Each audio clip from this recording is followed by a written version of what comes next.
Hey, did Mike put up that picture of me trying to look studious? I was trying to look studious. It probably comes off as pedantic, but I've got my book here. Actually, it's not just a book, it's the book. We're in John 7. We remember yesterday, actually 2 days ago. Do you notice that I have the exact same shirt on 2 days later? That's kind of disgusting. But anyway, and I'm in the exact same spot. I must just like this logo behind me. But anyway, that's what happens when you have a pastor who can't focus, is he says things like that. But anyway, 2 days ago we were talking about conflict, and I asked you to walk in Jesus' shoes. How did it feel to be the Son of God and have people want to kill you, have people hate you, have people think you're a demon, have people say you have thin skin, have people say you're a deceiver, a liar? So, the other thing about this chapter is it's a chapter of questions. Who is Jesus? People are asking this question. So this is our number one question, right? What does this passage say about God? I think spend the week in this chapter and decide for yourself who this Jesus is. So we've got in verse 12, some people say he's a good man.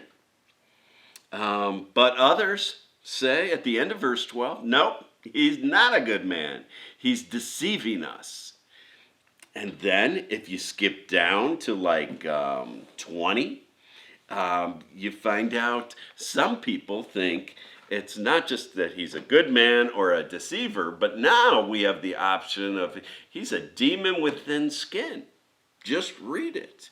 So who is Jesus? In verse 40, maybe he's the Messiah, or maybe he's a prophet.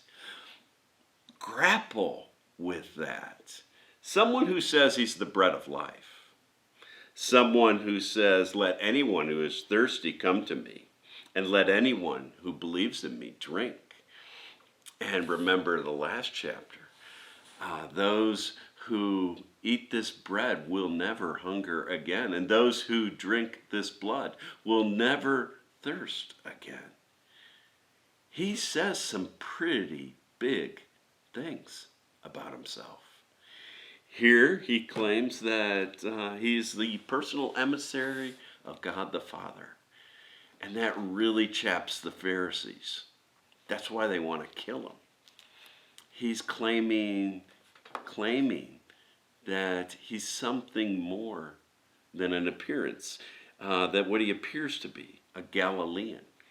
So, that's why in verse 24 we have Jesus saying, do not judge by appearances, but judge with right judgment, which to me says, don't look to appearances, look for the truth. Appearances are always deceiving. So who does Jesus say that he is? And then who do you say Jesus is? Please deal with that question. So this whole thing, all these options, reminds me of what C.S. Lewis writes in Mere Christianity, that some people have called the trilemma. And I just wanted to read it to you, but because we could always use a little more C.S. Lewis.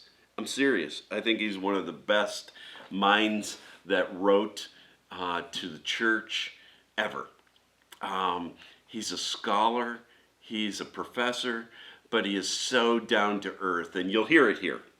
Yeah, I'm reading from Mere Christianity on my iPhone, and C.S. Lewis says, I am trying here to prevent anyone from saying that really foolish thing that people often say about Jesus. And that is, I'm ready to accept Jesus as a great moral teacher, but I don't accept his claim to be God. That is the one thing we must not say.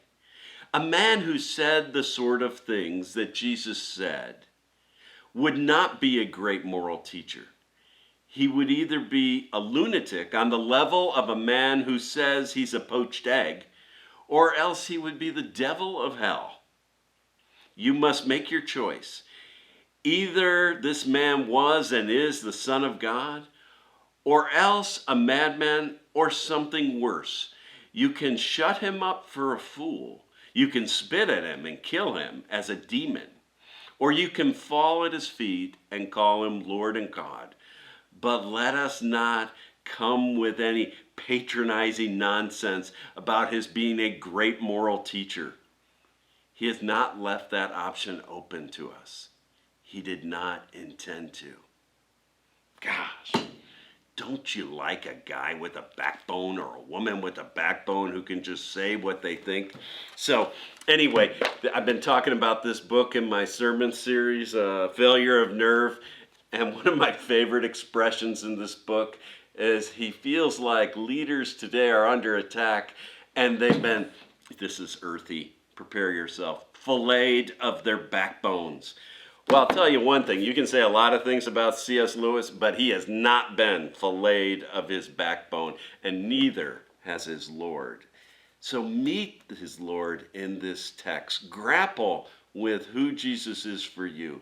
If he's Lord, then obedience, following, is clear evidence that we believe that.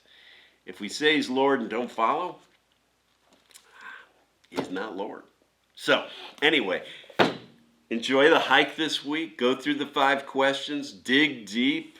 Lots of questions in here. Grapple with who Jesus is in your life.